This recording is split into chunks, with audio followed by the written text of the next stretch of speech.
Thanks for tuning in with Tilde. Today we'll cover the 2 ways to download a payment report.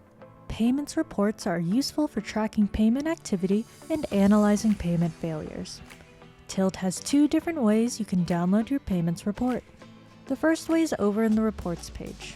You'll click on the Generate Report button, and then you can see different options to customize your payments report. You'll be prompted to choose a specific account, along with the time zone, date range, and columns you'd like to include. If you don't specify an account, then you'll generate a payments report for all of your accounts. The column section will allow you to choose between showing the default columns, all of the columns, or customize which columns you want included. By clicking on the Custom Columns option, you'll be able to select which metadata you'd like to include along with which details you want shown. This allows you to pick the best options right for your business needs. Once you're ready, you'll click the Generate button and the report will appear below the Payments section with its processing status. Once it has successfully generated, you can click the Download button along the corresponding line to download your CSV file. If you download multiple reports, your previous ones will still be downloadable within the same section.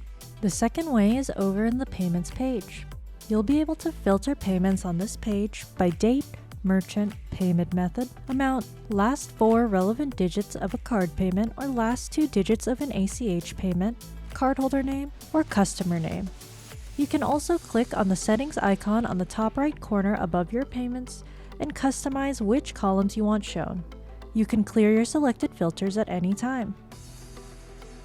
As long as you have a date selected, you're able to click on the Download button to the right side of the Settings button and download a CSV file with your chosen filters.